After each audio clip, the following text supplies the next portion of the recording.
Hi, everyone, and welcome to Open Your Eyes to the Universe.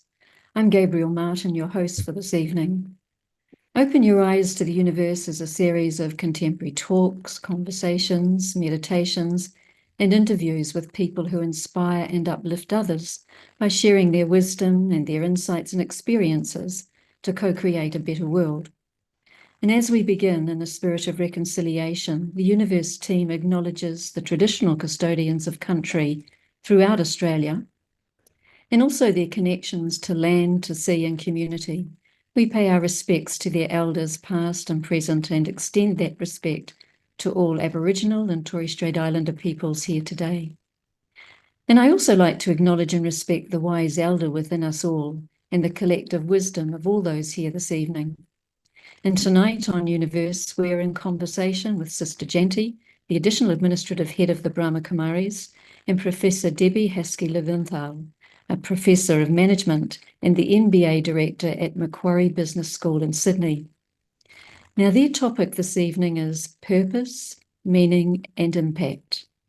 It's a compelling exploration of the driving forces behind human fulfillment and the lasting effects of individual and collective action. You know, I sense that during these post-human times, many of us find ourselves reconsidering that old essential question around what is the purpose of life, where do I find meaning, and in the face of great global challenges, where we often feel powerless, we query the effectiveness of individual impact.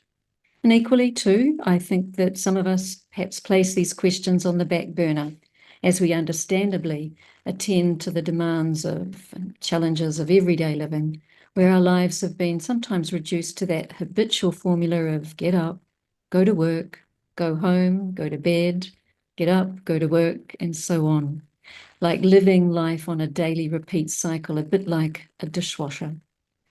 Doing what's easy, what's familiar, but not necessarily what you may want. And you can begin to wonder if it's even possible to live the life you want and do what really matters to you.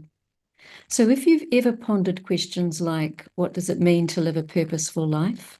Is it about being perfect or ticking off a checklist of achievements or something deeper? Or if you've reflected on questions like, how can I create meaning amidst the routine of everyday living? Or what do personal values have to do with meaning making? Or how can I make a positive difference to myself and others? If you've asked yourself these questions, then you are in the right place tonight and in the right company to explore these big questions. So let me tell you about our speakers, Professor Debbie and Sister Jayanti.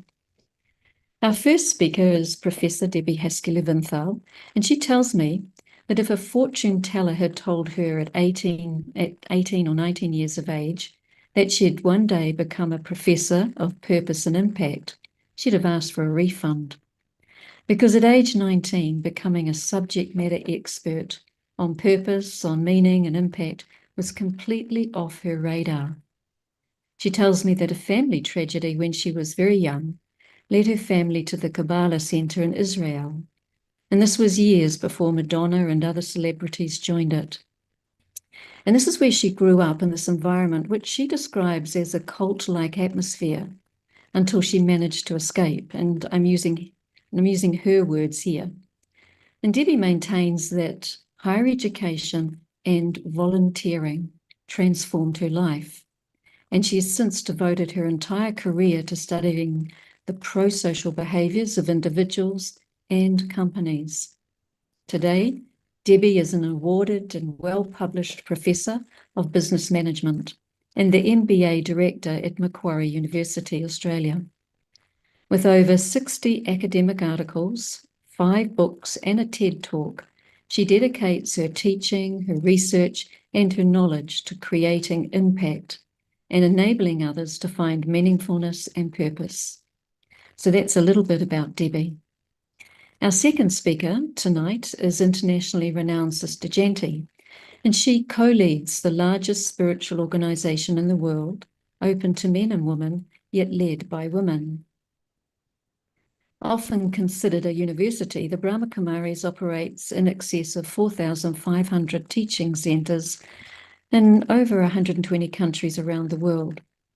Sister Jayanti was born in India and raised in London, and she presently divides her time between the Brahma Kumari's headquarters at Mount Abu, Rajasthan, the International Coordinating Office in London, and a hefty schedule of speaking engagements and spiritual mentoring around the world.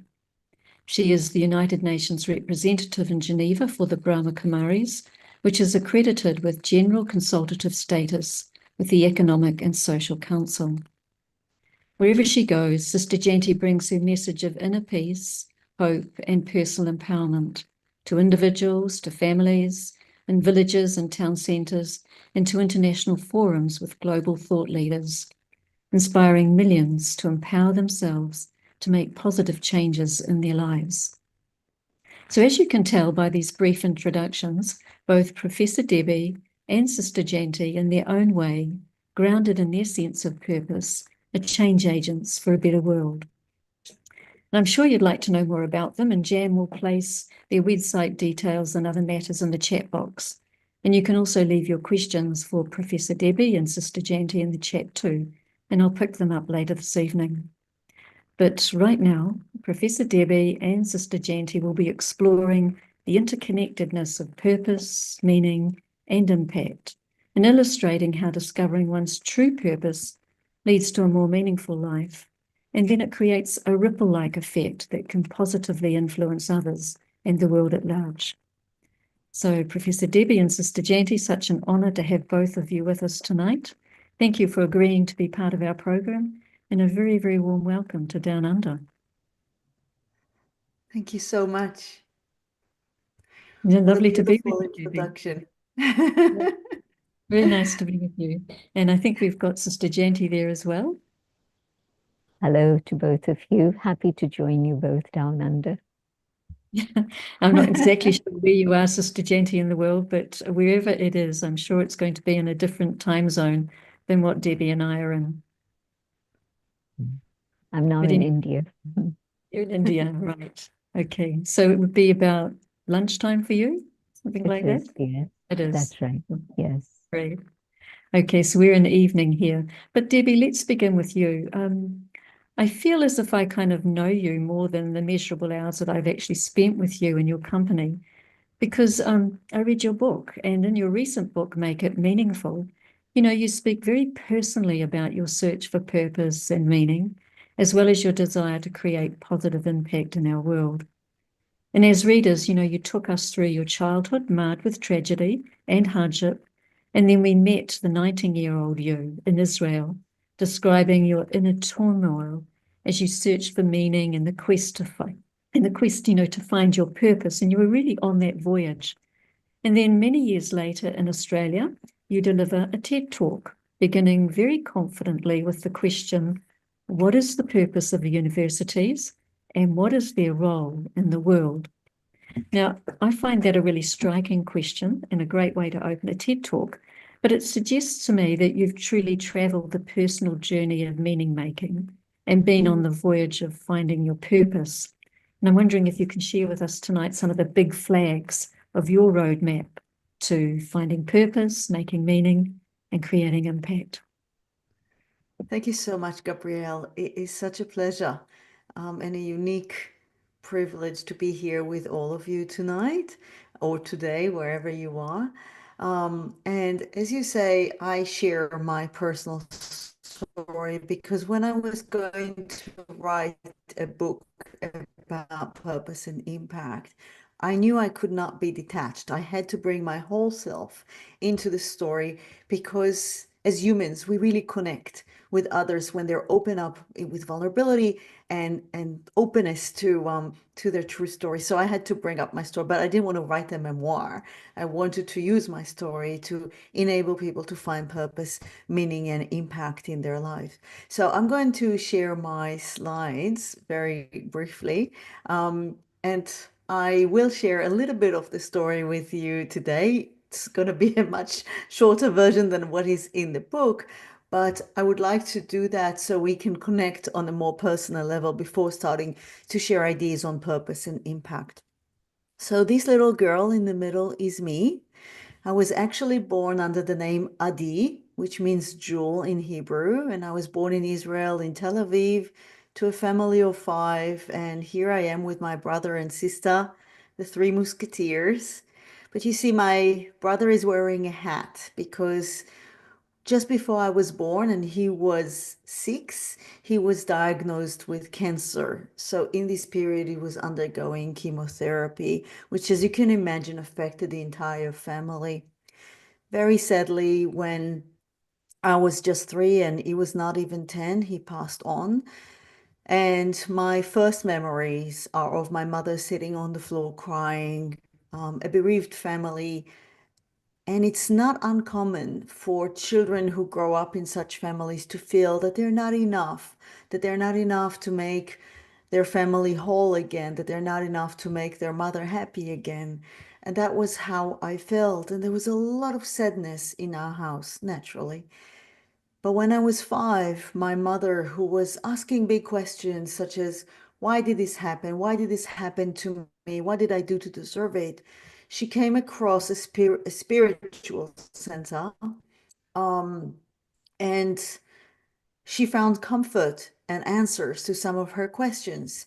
So we all joined the Kabbalah Center, as Gabrielle mentioned. Kabbalah is the Jewish mysticism, and for many years it was believed that only men over the age of 40 who have learned or can study this. If not, you're going to go insane. But the head of the Kabbalah Center, Rabbi Berg, who's seen here in the middle, and his wife Karen had another idea. They said, we're going to make this knowledge accessible to everyone. So in the beginning, it was a beautiful idea. It was about making something very spiritual and bringing people together. I actually really loved it. I loved the togetherness. I loved how we were all wearing white and we were all together and we're praying together and spending the high holidays together. Only in retrospect did I realize how it went off the rails at some point. It became a very controlling organization. So some of the things that they've done, for example, have started changing people's names. So my name was changed from Adi to Devora, and I was reborn as a Kabbalah member. There was a lot of abuse. There was sexual abuse, verbal abuse, every kind of abuse you can think of. And at some point, it was no longer so much about spirituality. It was about using spirituality as a means to an end. And the end was to gain wealth and power. And I want to say here very carefully that this experience is mine. Some people find a lot of joy in this center, and it does not represent any other spiritual center or Jewish centers or any Jewish faith whatsoever. This is my personal experience in this organization. When I was 16, I became very devoted to the center, and we used to do something called plowing, which would mean we would go door to door and try to sell their books for money and to recruit more members to the center. And I really loved it. And so I had 2 dreams. One is to be match made by Karen. So I would be arranged to be married to another member of the center and to be sent to one of the fast growing branches of the Kabbalah Center around the world. And so at 18 and a half, after spending a few months in a commune in Tel Aviv, I was sent to a commune in Paris, which was an eye-opening experience and not in a good way. I saw a lot of misery. We were trapped in a small apartment. We had to work in inhumane conditions. It was very, very difficult. At some point, because of that, I hurt my back. And then I was deemed useless. I was worthless. I couldn't bring money in. And so luckily, because they thought I was worthless, they threw me out and sent me back to Tel Aviv, thinking I would rejoin the commune in Tel Aviv. I also saw how miserable the women were there after they got married, and I thought, this is not what I want anymore. But what do I want? I don't know. I remember landing in Tel Aviv knowing that life as I knew it for 15 years has ended and I don't know what is next. And I decided to leave the Kabbalah Center and I decided to find my own meaning in life. And I say that it was as liberating as jumping off an airplane without a parachute because it was so scary. The faith and the knowledge that I had growing up were the ground that I was walking upon. Losing that meant that I had nothing. I had to really rebuild myself from nothing. And so I had to undergo a deep meaning search where I asked myself, who am I? What do I believe in? What are my values?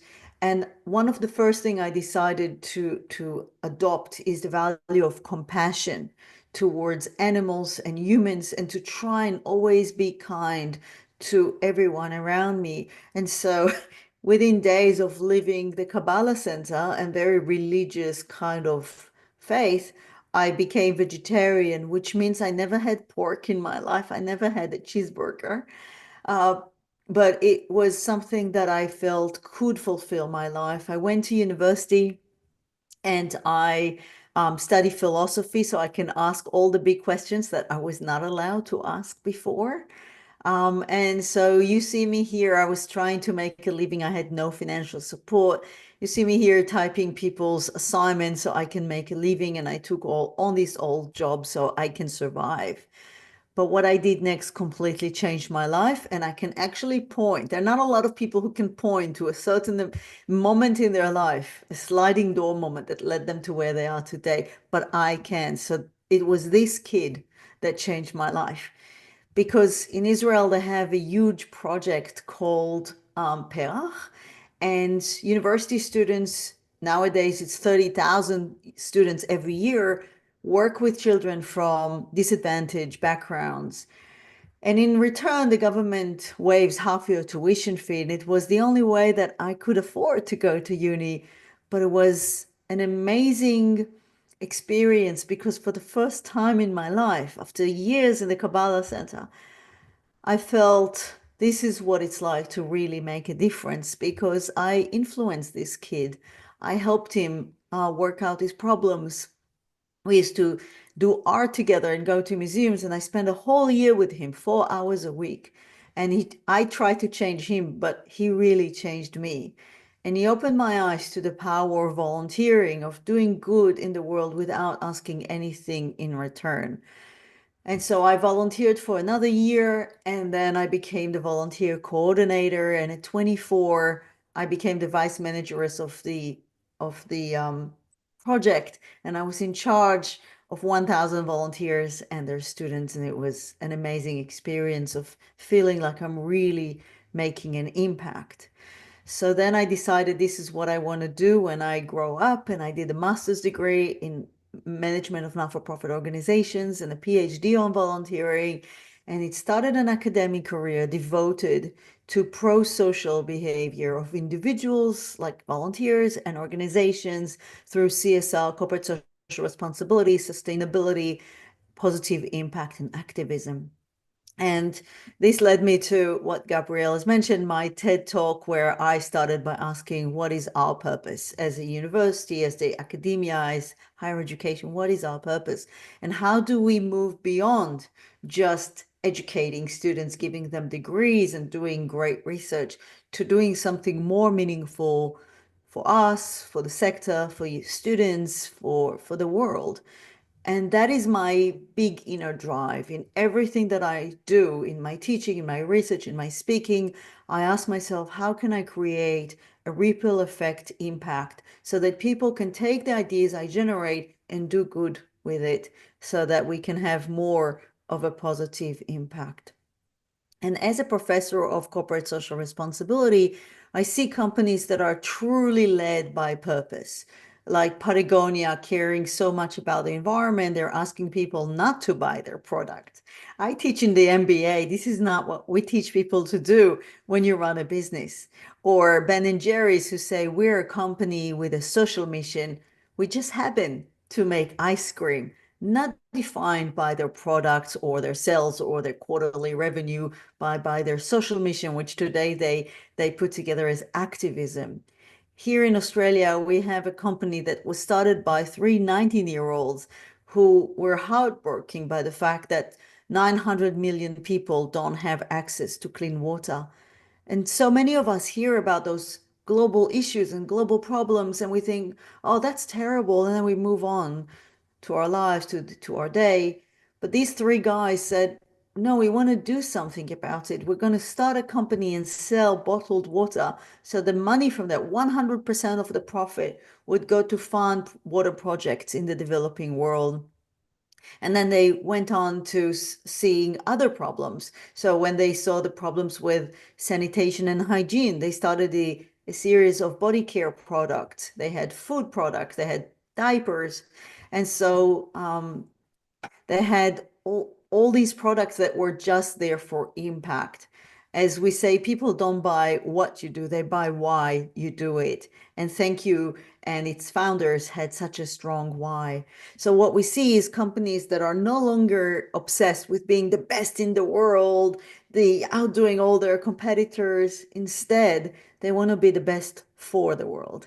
And how can we turn who we are as a person, as a company, to be the best for the world, and to always think about how can we utilize who we are to do good.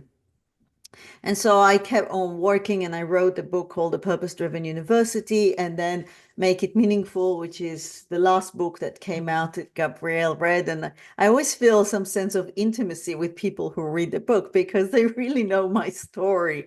I shared it with a lot of details and vulnerability because it was important for me to connect with people. And I know that once you read the story, you do feel a sense of connection, and therefore I can then help guide them around purpose. So very quickly, we don't have a lot of time, but what do I mean by purpose? And as an academic, we always start with a definition. So I looked at the definition of purpose, and it says that a purpose is a reason for which something was done or created, or for which something exists. So if you look at all the objects around you right now, you can pinpoint the purpose for which they were created. So like my microphone here was created to record my voice better, and this cup was created to hold water so I can drink more easily. But if they no longer serve their purpose, if we can't use the microphone, or the glass cannot hold water, we deem them broken, and we could say they're no longer serving their purpose. And as I was writing my book, it occurred to me that maybe so many of us feel a little bit broken because we don't know what our purpose is, or we don't know how to live by our purpose. Some people define their purpose through their family, taking care of their kids, or doing their job, and that is fine. But what I am talking about is something a little bit different. I'm talking about impact purpose, which is the purpose of creating good in the world. And there is a lot of research, I can tell you, looking at what makes life more meaningful and work more meaningful. And it is about having a sense of mattering because you're making a difference in someone else's life, like this boy I helped all these years ago. And so I say in the book that purpose is not a destiny, it's a journey. And it's not an envelope someone's going to give to you one day. It's about living a life that it doesn't stop. It's not like you can reach this goal. You live a life of purpose, and you in everything that you do, you try to ask yourself, what is my purpose right now? How can I use who I am as a force for good in the world? And so to live a more purposeful life, I give an easy tip model that everyone can remember, and I'll touch it very briefly. The tip model stands for talent, impact, and passion. By talent, I mean all the gifts that we have. It doesn't have to be playing the piano or the ability to dance like no one is watching, but all the skills and competencies, your abilities, and that could be just the ability to listen, or having a really good conversation with people, speaking publicly about issues, being an activist, anything that you see as your talent, things that you use for your work or for your hobby or just in your life. And we can keep developing those talents throughout their life. It's never too late to start a new talent, said the woman who at 50 learned how to crochet and at 47 learned how to play the piano. So it's never too late to start learning new talents. But the question is not what is our talent, is how do we tie it to our passion? And people often come to me and say, I don't know what my passion is. I want to find my passion. And it's a bit funny because the word passion actually means suffering. So it's like, I want to find my suffering. But why do we talk about passion in a word that means suffering? Because it's something we care so much about. It can actually make us angry or heartbroken. Something we care so deeply about that we're willing to sacrifice ourselves in order to change the status quo. And that is our passion. And when you say, I don't know what my passion is, it's like, I don't know what I care about. Surely there are things you care about, and that could be the world, climate, animals, women rights, human rights, children well-being, something, the elderly, something that you care about and you want to change. And that is what your passion is all about. But we don't stop there. The question is, can you connect your talent and your passion to create a positive impact in the world? How can I harness my gifts to do good for the world, for something I care about? I'll give you one example. I have a good friend, Danielle, who she loves yoga and she loves doing yoga and she became a yoga instructor, but she also cared very deeply about refugees. She felt for the people who come to Australia not always being treated with open arms and welcoming messages. They're being called boat people, and there were governments in Australia that treated them very badly, and some are still being held almost captive in some islands outside Australia. And so she was very passionate about refugees, and she opened a yoga center that became a not-for-profit, doing yoga with refugee women, children, adults. And she uses the power of yoga and the power of meditation to help them heal. And that is a beautiful way in which she ties her talent and passion and impact. Now, who knows, from the thousands of people who did yoga with her, how many of them went on to heal and do great things in their lives because of this healing? And then she has a dividend of unseen impact. You will never know. But we have an unseen dividend of impact when we create this ripple effect. Gabrielle visited my house and she saw I have a little dam, and in the dam there is a fountain. And every morning I wake up and I see the fountain working in the dam, and I say to myself, this is your life purpose. It's about creating the ripple effect like the water on the dam, because you never know when times that could mean a lot and change their life trajectory. So I'm going to finish off, but I just want to talk about two more words. And this is the meaningfulness in life model. And I'm not going to touch on everything, don't worry. But I want to touch on two words here. The first one is spirituality as part of the enablers of meaningfulness. Now, that is a word that took me a long time to reconnect to. As you can imagine, being exploited by what was called spirituality in my childhood made me stay as far away from it as I could. But 10 years ago, I started reconnecting to my spirituality. And first, I said to myself, I'm not a material person. I don't care so much for material things. So maybe if I'm not materialistic, maybe I'm spiritual. And then I started talking about having this strong connectedness with nature, with the world, with humanity. And it does take a toll because sometimes you really feel other people suffering and you want to do good for the world. But that connectedness, that level of, now I learned in Vedanta, it's called Ritam, this connectedness with the world, with the bigger being, is something I feel very empowered by. And that also is part of my spirituality. And then I do yoga and meditation and play music every day. And that's part of my spiritual practices. And it's not, for me, it's not religion and it's not prescribed that I have to do certain things in certain times, otherwise I will be punished. That is not spirituality. It's this sense of connectedness that I have to this world, that I feel is what I define as spirituality. And people have different ways of defining it. And I can't wait to hear Sister Jayanti take on that. And that helps make meaningfulness together with connectedness, authenticity, and so on. The other thing I want to talk about very briefly, because we could talk about that all day, is happiness. Because we all want to be happy. We want our children to be happy. We even want our employees to be happy. I was asked to step in for another teacher in the MBA today and talk about motivation. And we ended up talking about happiness in work. And so happiness is so important. But what do we mean by happiness? And we were misled by big corporations to believe that happiness is the euphoria when you buy something new. I actually saw an ad by Apple saying euphoria, the euphoria you get from buying a new phone. We're misled to think that it's about the joy of getting a new car or getting a new job. It's about things, it's about stuff. And what happens is when we get the stuff or even the promotion work, things we think will make us happy, they make us happy, but only for a very short time. The happiness I talk about is more like Aristotle eudaimonia.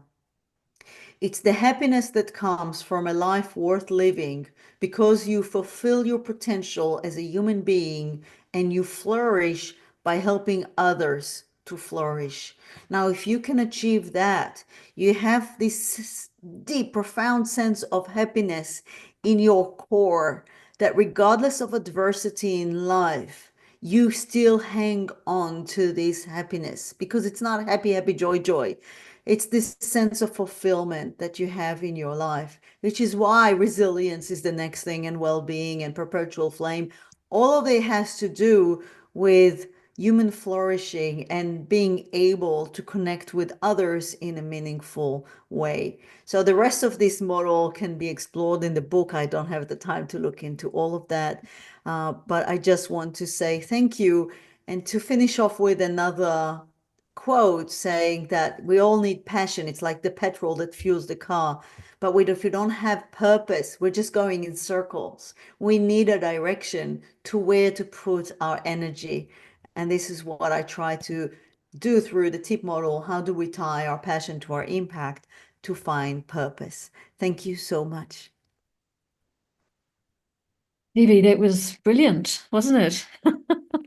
You certainly covered a lot of ground there, and some of the things that I'm remembering, apart from being reminded of your personal story, having read your book, but then listening to you just now, is I get this sense of your incredible courage to move from different places in your life and very significantly different spaces that you've moved into. And I do feel there's this beautiful inner core of courage and insight within you. And I was also, I love your enablers, those 7 enablers, and you've pinpointed spirituality in this conversation tonight. But equally, I loved the other ones as well that I read about. So others might want to check that out when they read your book too. Wasn't aware that passion comes from the word suffering, so that was new to me. Thank you for that. Had no idea about that was connected, but as you described, something that you care deeply about. And loving the way that you tied passion, talent, and impact in the world. That was a lovely equation coming through there. So, yeah, some very deep insights that you're sharing. And I kind of wonder, are you on your own at university? Do many people think like you? Oh, I certainly hope so. I used to be the crazy person around.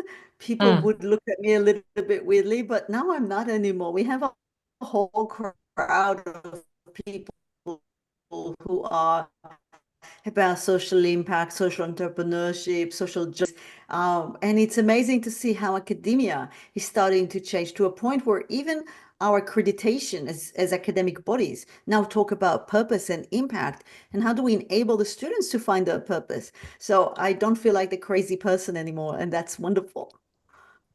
And to be able to talk so openly about spirituality, I mean, I think that really shows we're in a different era, isn't it? That you can talk Yes. about happiness as an important outcome. And I think there's a lot of studies too that show, happiness is something that can, if you wish it to, drive your productivity. So yeah, starting to see Absolutely. it coming through. Thank you for that, Debbie. Thank you. Really lovely.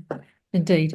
I'd like to move to introduce Sister Jayanti to you once again. And as you know, Sister Jayanti is the additional administrative head of the Brahma Kumaris. And Sister Jayanti, you co-lead an organisation that is actually a worldwide community of very diverse individuals coming from many different backgrounds and walks of life, from different religions, from different cultures, different castes, creeds, political understandings, and different ages and so on, and globally, all around the world. And and all of these are dedicated to a life of spiritual upliftment and personal transformation. Now, that suggests to me that this huge network of individuals connected in a sense of community have a very clear sense of shared purpose. And I'm wondering if you could explain the meaning of purpose and also higher purpose within the context of spirituality. Thank you. And I want to honor what Debbie has said. And I think I'm in total agreement with all the things you were sharing and the various definitions. It was very powerful. Thank you for that. And yes, thank you, Gabrielle. Happy to share. And I'd just like to give a little sketch of my own life. It was fascinating hearing Debbie, but it does give you an understanding of where somebody's coming from and how that has shaped purpose. So if you don't mind, I'll get to your question in a slow, roundabout way, maybe, if that's Absolutely. okay. Growing up in India, my father was traveling abroad, and I was staying with my grandparents, my mother, and a great grandmother. And so it really was a wonderful extended family all in one place. But I also had lots of cousins and uncles and great uncles all around me. And so it was a very happy big family. And school days were fine. It was light and easy, no problems. And then when I started um, the journey of spirituality is when I was 8, because my mother and grandmother had started. And so they celebrated my 8th birthday at the center. And that brought me in contact. And summer holidays were spent half a day very happily, just meeting other children, some a bit older, some a bit younger. But it was a very lovely time. Um, a big change then happened, and my father returned from Africa and then had an invitation to settle in London. So within a few months, we came to settle in London, and I became a very tiny nuclear family. My father, my mother, my brother, and me, and that was it. And in London in 1957, December, it was very cold. It was one of the coldest winters, and you tended to stay inside, indoors, a lot of snow outside. And it was a very different experience from being in a big family, physical warmth, spiritual growth and warmth, emotional warmth, and here very cold and in a way very isolated. There were neighbors around, but you didn't really talk to your neighbors. You didn't see much of them anyway. Um, but it was okay. My mother would have me and my brother sit to meditate. We didn't understand what is meditation, but we sat with her. Um, but a few years later, then we both agreed and spoke to our mother and said that my brother's younger than me. But we both spoke to her and said that, there were other things we needed to do. And she was very kind and let it pass. So it was very gentle. But visiting India from time to time through my teenage years, one moment that was a defining moment was when, after having been away for some years, we went back to India for the first time. And it was the monsoon time. It was school holidays in the UK, the month of July. And the monsoons in Bombay, even today, are very heavy in terms of rainfall. And at that time, very, very heavy. And gone midnight, we were driving from the airport to our relative's home. And I saw on the pavement many individuals, not just one, but several. Their home had been washed away. It was cardboard, and so the cardboard had melted in the heavy rain. So it was just a heap of paper on the floor. And mother, children, father, they were all just clustered around, supporting each other, huddled together, and they had nowhere else to go. And the feeling I got was, can I go straight back to London? I don't think I can tolerate this. But we'd come after some years, so it was not possible to say, take me back. And the couple of days in Mumbai was very sad. On the one side, a joy to meet relatives and cousins, but on the other side, the poverty just hit you straight in the eyes and in your stomach. But we then went to Pune, where my grandparents were. So it was much easier there. There was poverty, but it was not as harsh as you saw in Mumbai.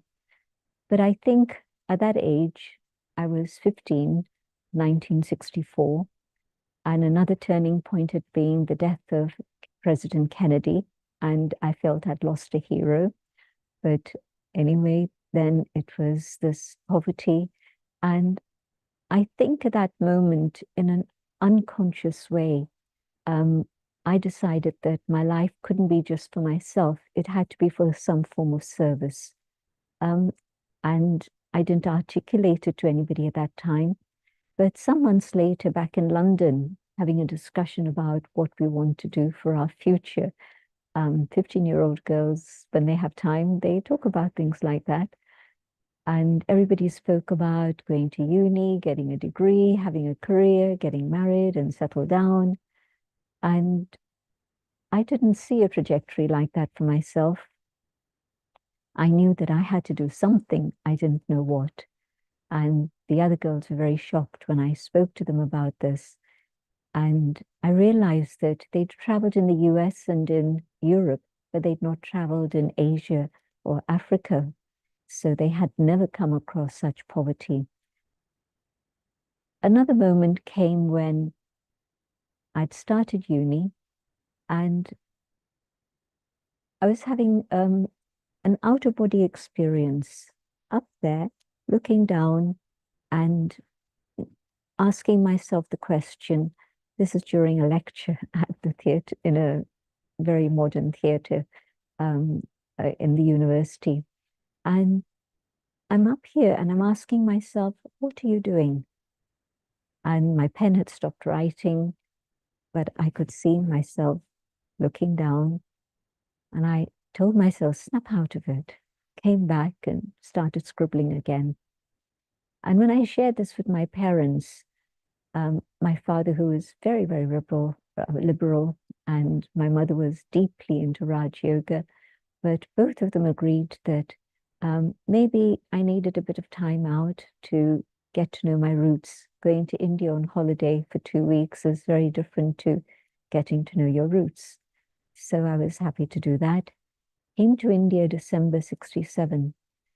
And 68 was a time of turmoil in Europe, but I was in India.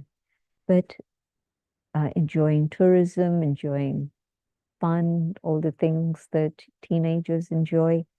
But there came a moment when I felt a bit bored. It was the same people, the same chat. It wasn't stimulating enough. I decided that I wanted to study something that only India could offer.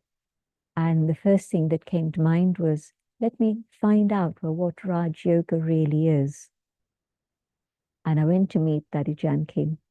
And when she spoke about Raj Yoga, and the subject that she spoke about was conscience, and how conscience has been influenced by media and society, friends and education, and we don't really understand right from wrong anymore because of all these layers of influence.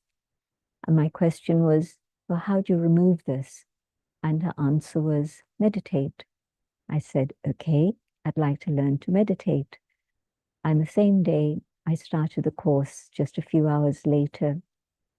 And I was told that I'm a soul, a shining star here. And it wasn't difficult for me to accept that soul and body are different. Maybe because of that initial experience of being out of the body, that it felt very comfortable, very familiar. And going home on that short walk of about 10, 15 minutes from the center to my grandmother's home, it felt as if the soul had flown home. I could not remember how I had walked from here to there. It was just a sensation of having flown. And so I was very eager to go back and understand the rest of the introductory course. And each day was a beautiful revelation, many, many questions being answered.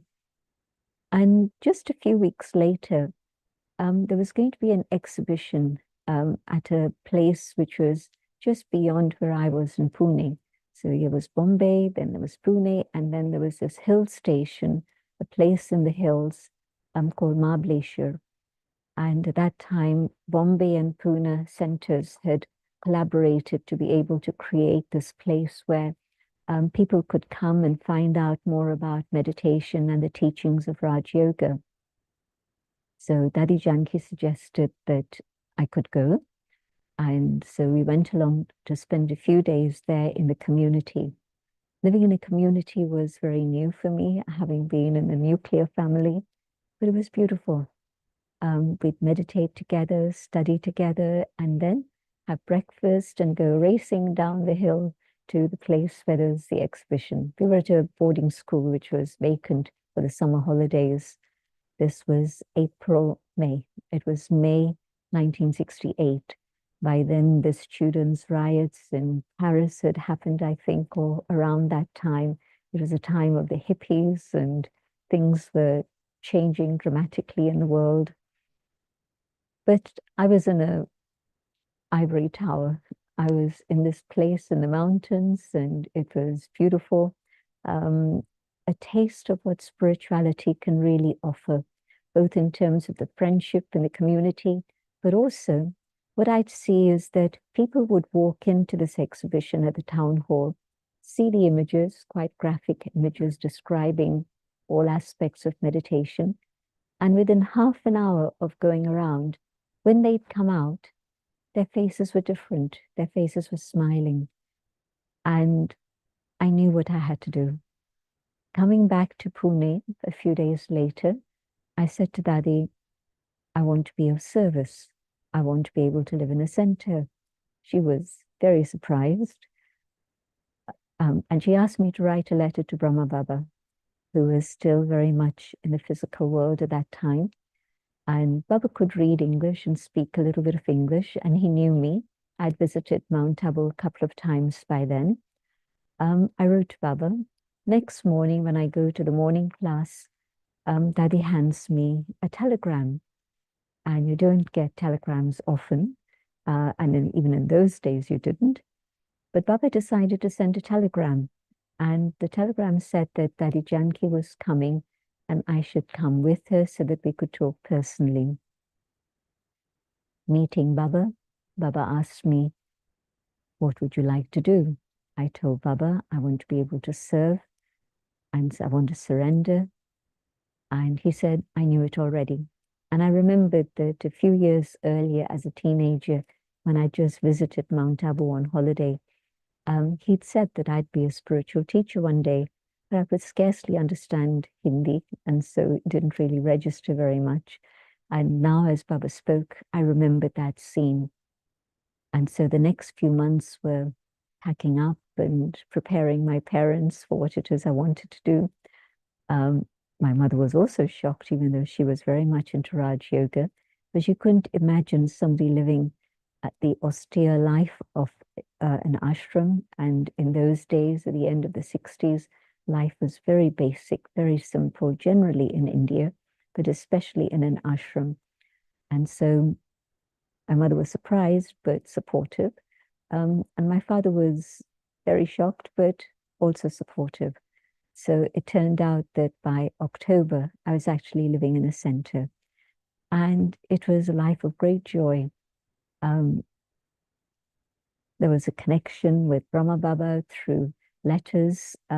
He would write to us, everybody in that ashram in Agra, 4 times a day. There'd be a postal delivery 9 o'clock and then 12 o'clock, 3 times a day, and again at 4 o'clock. And so he would be sending a letter with each delivery. And it was giving us instructions about the next step, the next step, the next step. And so I began to understand that you could define purpose as being able to live a life of spirituality, a life of happiness, but one which was not just for you, but one in which you were serving others and bringing them also closer to that understanding of purpose and meaning. Purpose became for me the feeling of belonging to the divine, and through that personal transformation, so that I could reach my own highest potential that was there within the self, but I hadn't discovered it. And connected very much with that was purpose in the sense of serving others and being able to help others on that journey towards self-fulfillment or self-attainment, realization, whatever way you call it. I want to share another little anecdote about purpose. Here's a man walking along and he sees people working on something. They're bricklayers. And he stops and he asks the first man, "What is it that you're doing?" And the man says, "I'm building a wall." "Why are you doing this?" "So that I can feed myself and look after myself." Walks a little bit further. Second man, and externally he's doing the same job. And he asks the man, "What are you doing?" And he says, "I'm building a wall and a purpose to be able to feed my family and myself." So now it extended a little bit beyond just me and I, but my family. Goes a little bit further and he asks the man, "What are you doing?" "Yes, it's a building a wall. And the purpose? I'm building a cathedral for the glory of God." Same job, same task, but different consciousness, different awareness. And can you imagine the look on each person's face as they must have spoken? Mundane, I'm doing it for myself. A bit of joy, I'm doing it for my family. But the beauty and the light in the person's eyes who said, "I'm doing this for the glory of God." And it just shows how when there is purpose, then whatever else it is you're doing is okay. But it takes on a very different sense of meaning if I know what the purpose is. And can you imagine the love with which I do something when I know the purpose behind it? So that it's not just something that I'm doing, but I'm going to do it with a great deal of love, a great deal of enthusiasm. And so, in a way, that for me describes purpose, being able to achieve my own highest potential. And yes, meditation would be one of the methods, the enablers, to be able to come to that state. But connected with the meditation in Raj Yoga is very much the whole subject of understanding spirituality and the teachings of spirituality. And so when I understood about the soul, it answered 1,000 questions. When I understood who is the divine, and I was able to have the personal experience of a relationship with the divine, that was in itself great joy and fulfillment, a huge experience of love. And then when I understood about Karma philosophy, and I don't intend to talk about it in detail now, but that whole idea that action brings reaction and every action has a cause and it has an effect, and the seed and the tree and the tree and the seed. And so it's a fascinating subject, but it really helps you understand what's going on in my own life.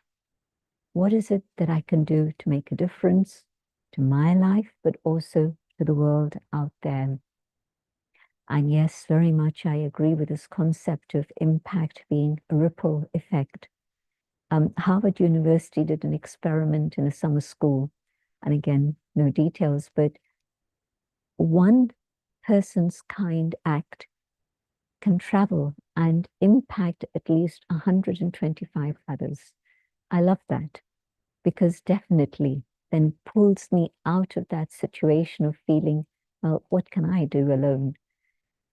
But no, one person can impact a minimum of 125, and a powerful individual playing an important role, a powerful role, can impact thousands and thousands. And if you look around the world, that's exactly what's going on.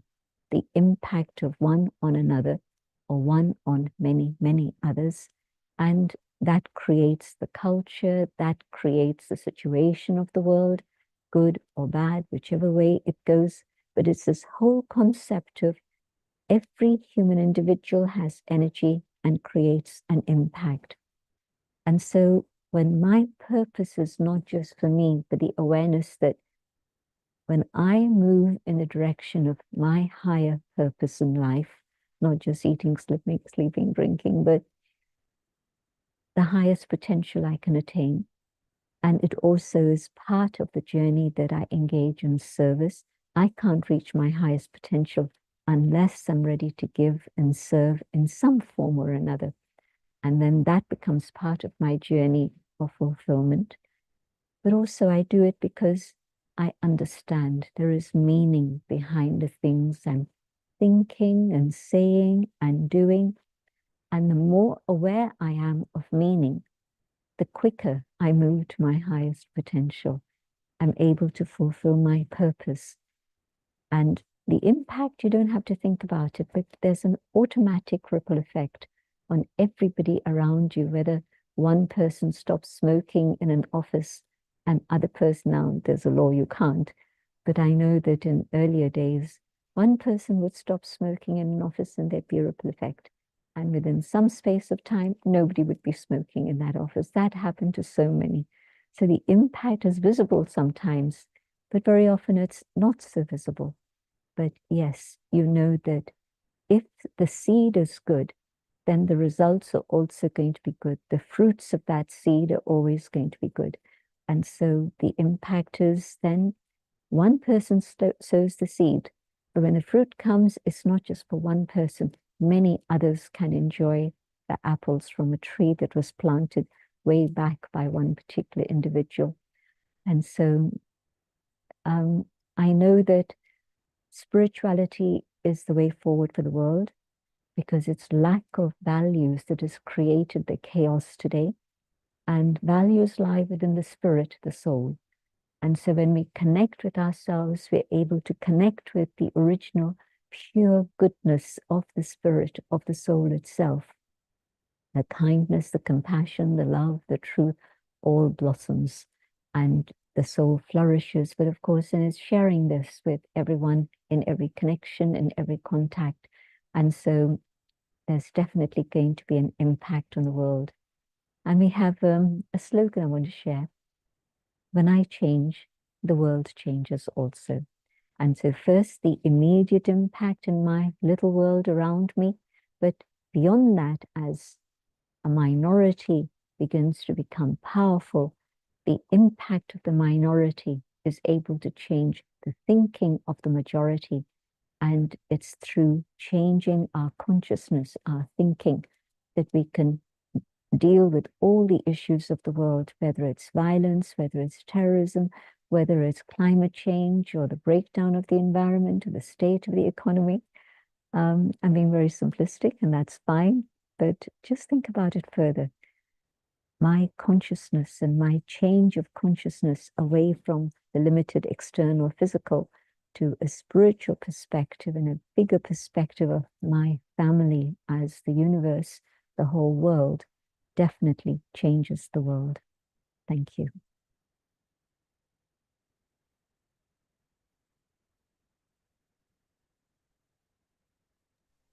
Thank you, Sister Jayanti. That was incredibly thorough in such a short space of time as well. And I was really listening to what you're saying about a moment in your life when you knew that in a very unconscious way that you knew your life was for a higher purpose, was to serve others. I think that was around about the time when you went back to India, still as a child, and saw the poverty. And I think you described that brilliantly. I was certainly feeling it as you spoke it anyway. But this aspect of being able to know something in an unconscious way that later materializes in your life, so that when it came to you mentioning it to the founder of the university, Brahma Baba, he said, I already knew. And I'm wondering if there's a little bit of a divine plan there, or if our sense of purpose comes to us in a constructed way, in a predetermined way, and if it's connected at all to something deeply unconscious for all of us. I think that's true. When I begin to discover my passion, what it is I care about, lovely definition, thank you for that. But also when I discover purpose, then it is part of a divine plan, I believe. And I think that applies to everyone. Well, look, we're going to open in a moment for questions, but could you lead us in a meditation before we do that? Would that be okay? I'd love to, thank you. Sitting quietly, comfortably, so that the body can relax. Your shoulders can drop, and you can breathe easy. I become aware of the light that I am shining in the center of the forehead. And in this awareness of the inner being,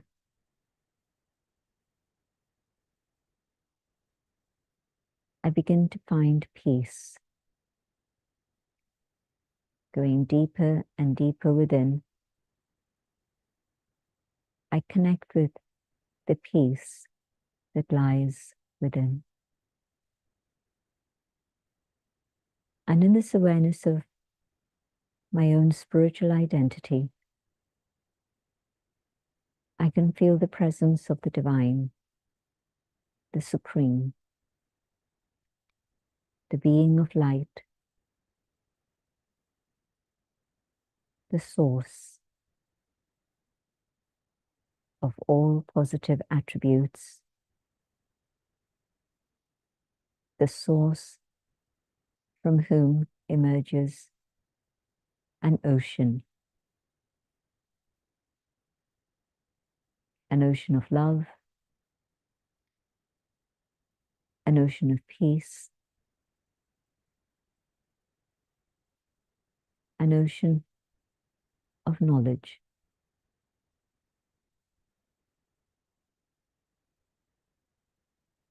Connecting my thoughts to this divine being,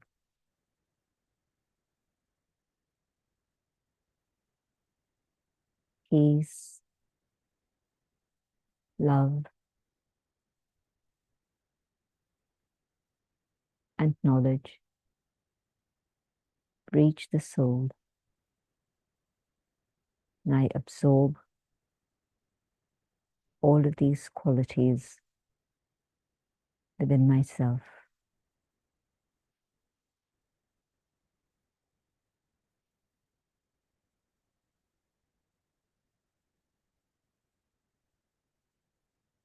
I hold this awareness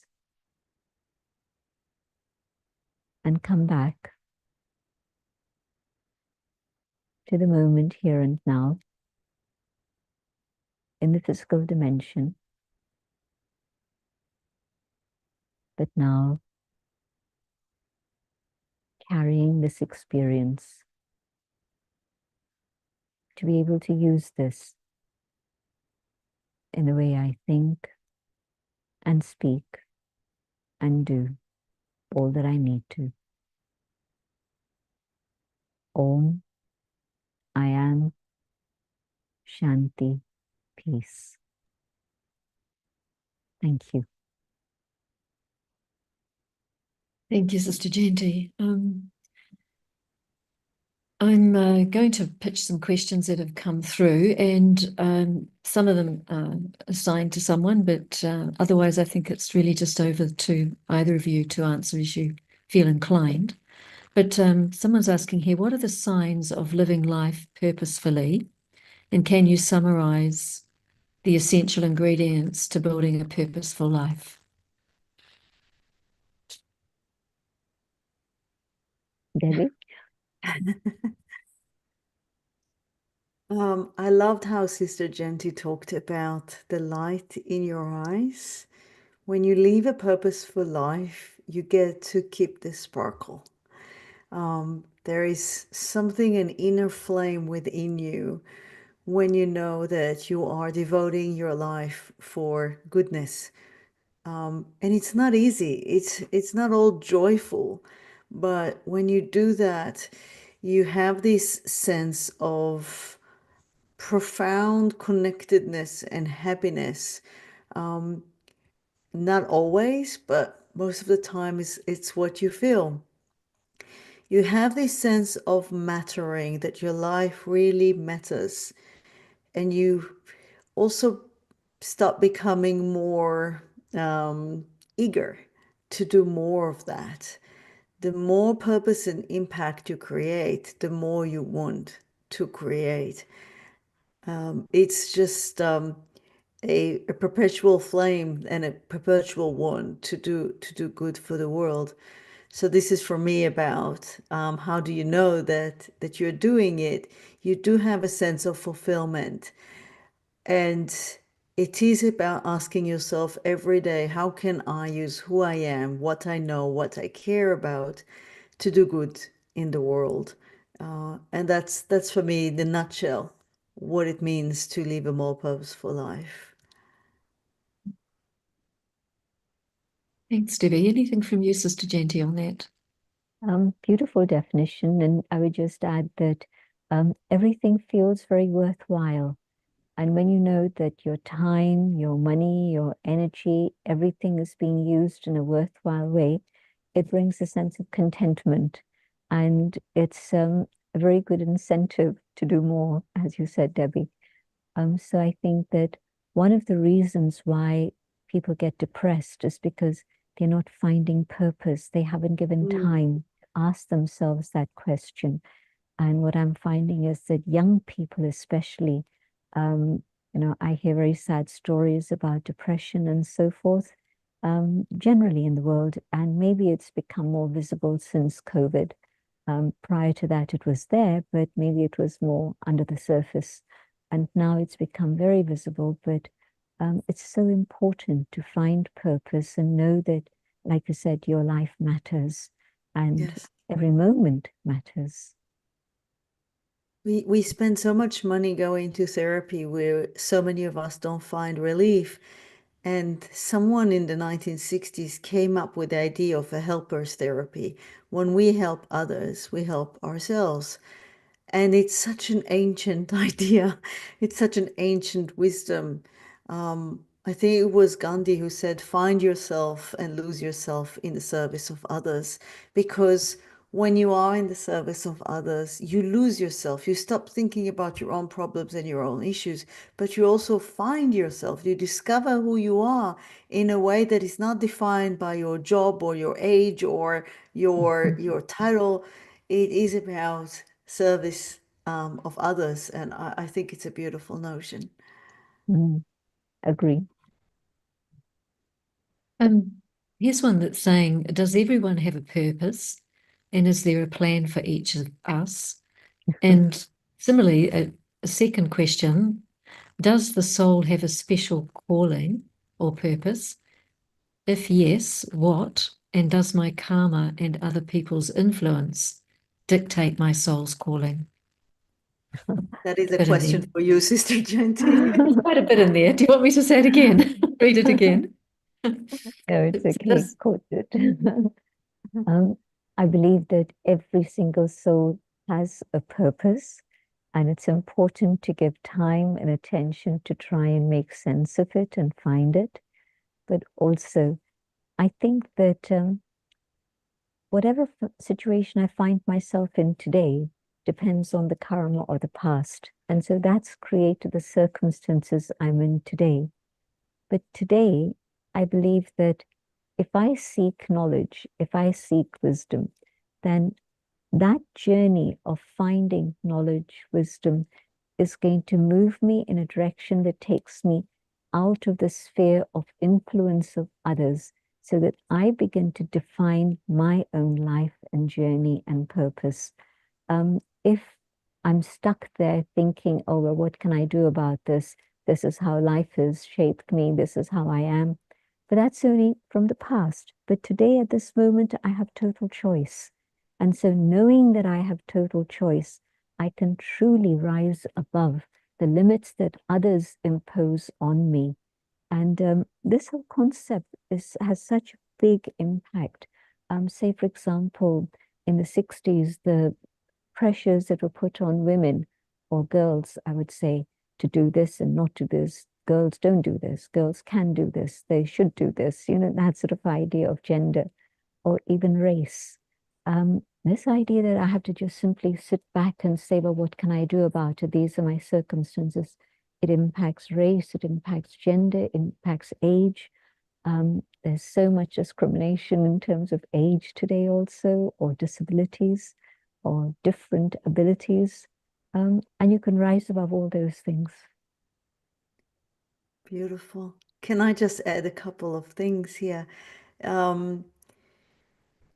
So firstly, if you don't know, if you feel confused, I don't know what my purpose is, just start.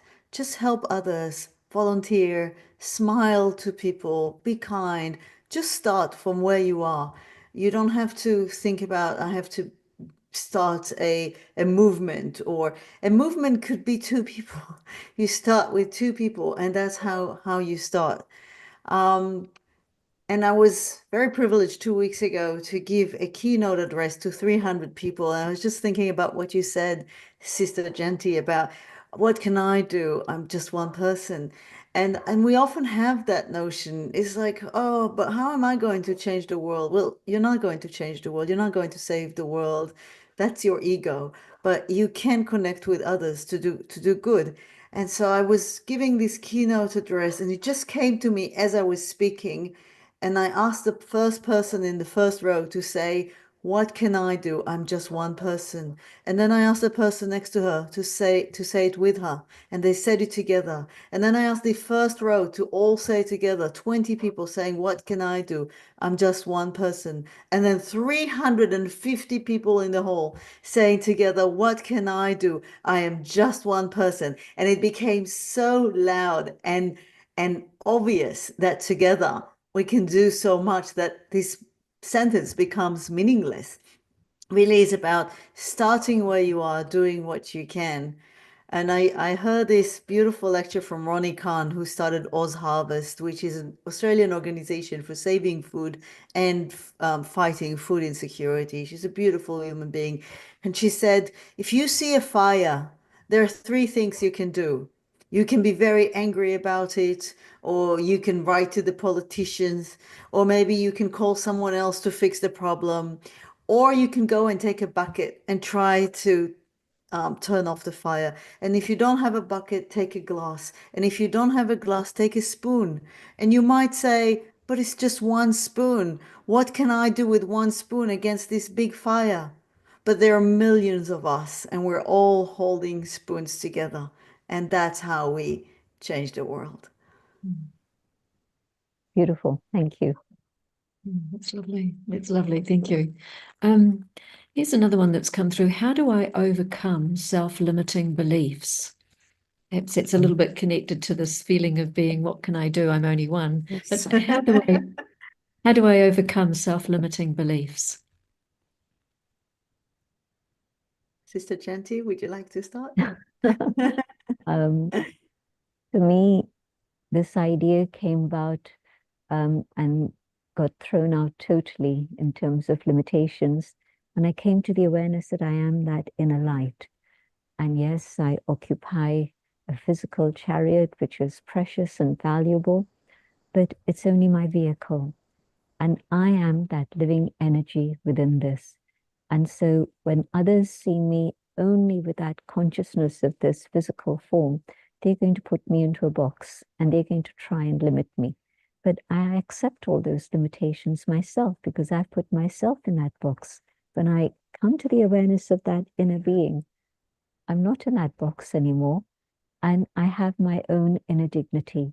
And even if others try to put me in a box, I don't accept that. It's not aggression, but and it's not passive, but it's an absolute awareness that I can hold my head up high and nobody can take my dignity away from me. And so when I come to this awareness of my spiritual identity, there are no restrictions or limitations. Beautiful. Thank you. Here's one that's saying, I often feel that I am living a demand-driven life. Can you explain a vision-guided life, and is it different from my purpose? Oh, wow.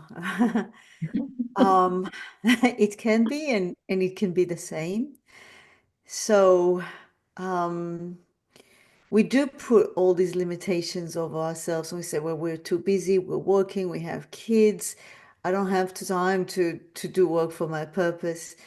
And I have this LinkedIn newsletter, 3 on Purpose. Every 2 weeks, I offer 3 insights about purpose. And in one of them, I talk about limitations and obstacles. And there is a beautiful idea that I like, that the only way around is through. So if you want to get through the forest, you have to walk through the trees. And if you feel like I need to do something, but I don't know where to start, or I have all these limitations, use them. Use your curiosity, your ability to start something anew. If you say, I'm too busy with my kids, do something with your kids. If I'm too busy working, do something with your workplace. I know people who changed their entire organizations to become more purpose driven, and they were not necessarily you can do that. And about the vision and the purpose, I really love the word vision because it's about seeing. It's not just about an idea and a dream. It's about being able to see that.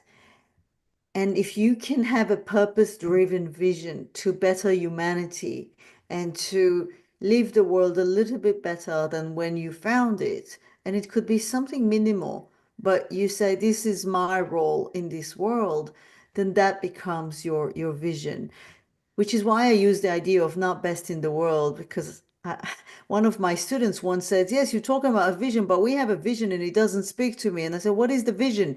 And he said, the vision is the company will be the #1 in the market. And I said, I'm sorry, this is a really terrible vision. It does not inspire you. It does not engage you. But if being best for the world is something that so many of us feel a lot more connected to, we are biologically hardwired to connect with others. We have hormones like oxytocin and dopamine that come up when we hug each other and when we connect. And we're really like designed to connect. And recent research has shown that loneliness can have worse effect than smoking on the body because we're not biologically designed to be alone. We're biologically designed to be together. So to have a vision that is about connecting with others and serving, I think, and having an impact, that is how your vision and purpose can become one.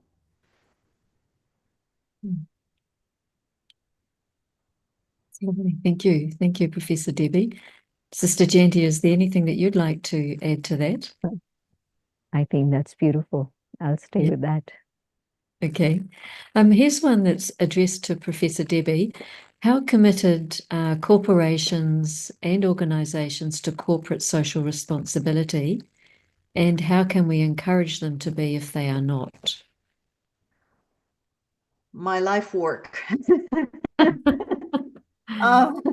Yes. So I feel that for too long, companies have thought that their goal is to maximize shareholder value and to maximize quarterly profits with a very short-term focus, and thinking that if we do anything bad, we call it externalities, and then someone else takes the responsibility for it.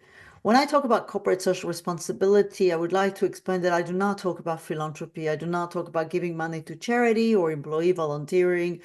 I talk about responsibility in the most profound way of understanding responsibility. If I have this power as a big corporation and I'm affecting people's lives, I need to be held accountable and responsible for their well-being. And that's part of what, as a corporation, we need to do. So as a corporation, they say with great power comes great responsibility, but also comes a great ability to do more and to create a net positive impact. So in my new book around CSR, I talk about net positive impact because no company or a person can only create positive impact. We all create some kind of negative impact. Even if trying to live as sustainably as I can, I still have a carbon footprint.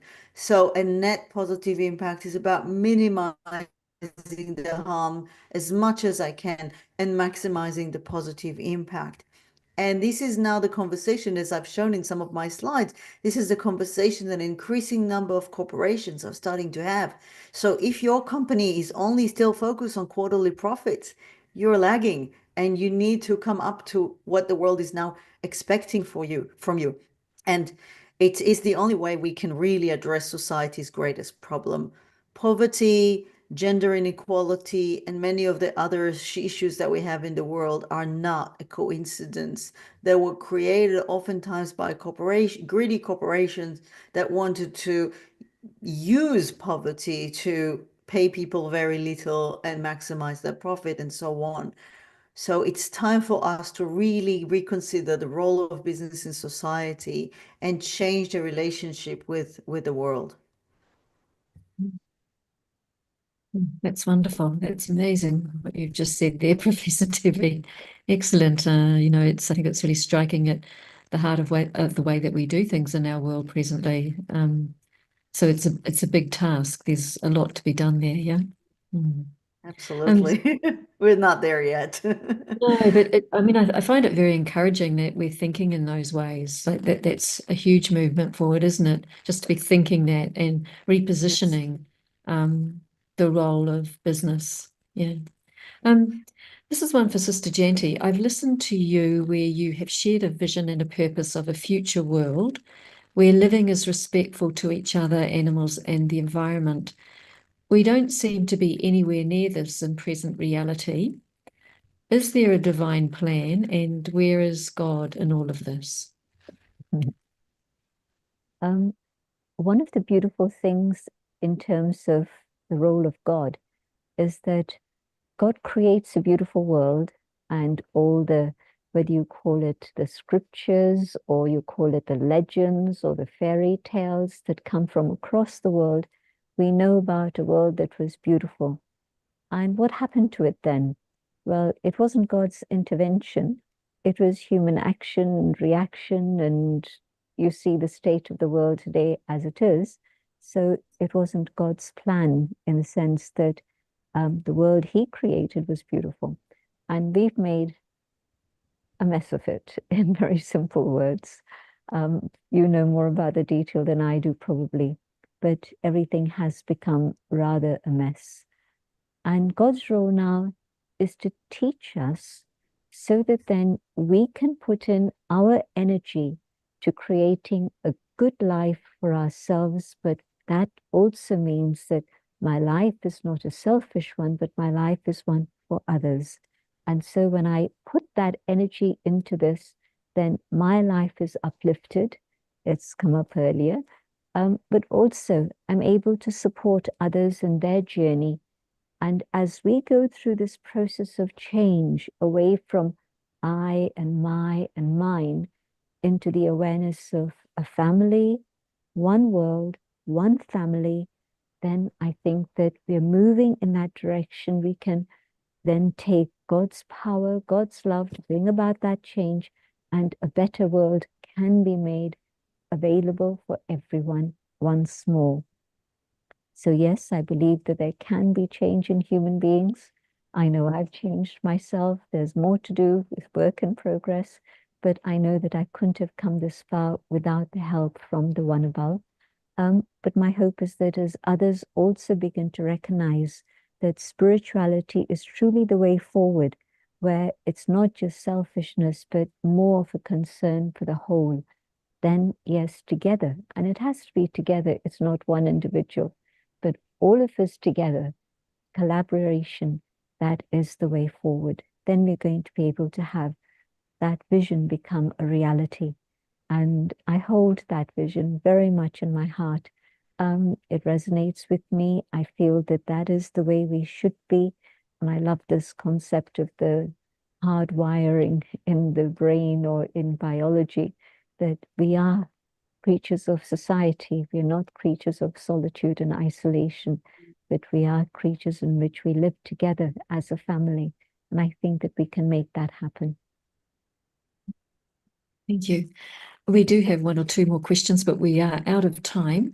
But a rich conversation, and perhaps could we have a commentary, a live commentary from you again, Sister Jayanti? Would that be a lovely way to bring together some of these rich concepts that both Professor Debbie and you have been sharing?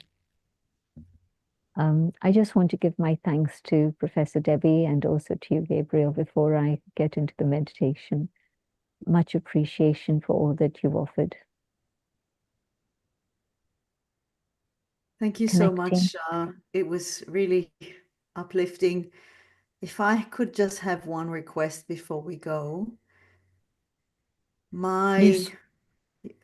The place where I come from, there is a lot of suffering there right now. There is a lot of bleeding, a lot of suffering in both sides. And as we meditate, if we could all please just send some thoughts of love and peace into this region, that would be really beautiful.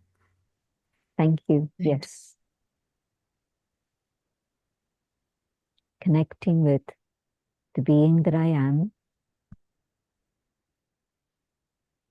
I also connect with the source, with the divine. And the light and love that reaches me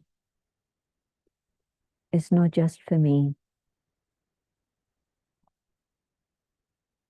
The light and love from the source reaches out to the whole of humanity, especially those regions where there is huge suffering now.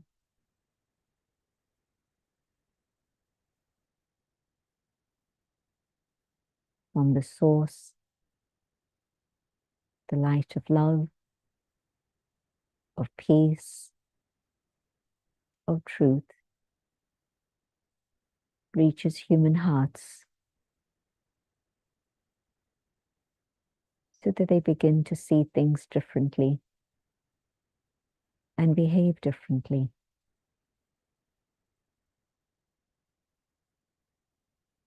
And this light reaches out to all forms of life, all the varieties of the animals and the birds and all forms and shapes,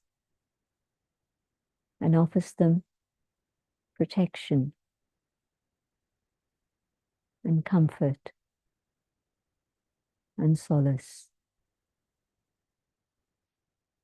And this light reaches out to all the elements of nature,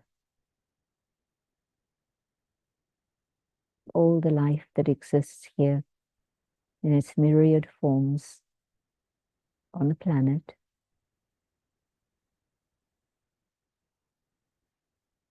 so that all may come together in harmony. Humans in harmony with each other, in harmony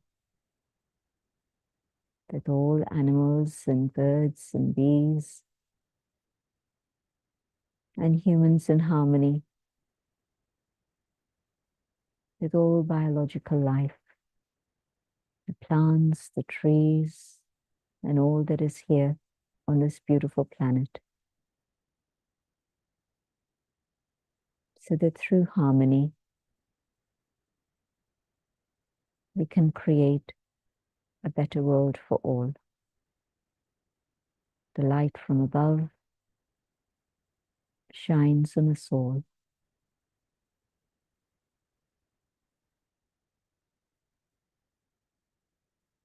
Om Shanti. Thank you. Thank you. Thank you, Sister Jayanti, for that. And I'd like to thank both of you, Professor Debbie, our thanks and blessings to you for living a meaningful and purpose-led life, and also for being so dedicated to creating impact and living your life where you've really reached into enabling others to find meaningfulness and purpose. So our thanks and blessings to you for that. And may it continue. It's been a pleasure having both of you here on Youniverse. And Sister Jayanti, of course, it's our thanks and blessings to you for living your higher purpose and for being a visionary leader guided by spiritual values and principles, and also for being deeply compassionate and respectful towards all living beings and living creatures, the environment and the nature, as evidenced in your last meditation commentary. But thank you both. It's been an enriching conversation, and deep appreciation that you've taken the time to join us on Youniverse. Thank you. Thank you so much. Thank you.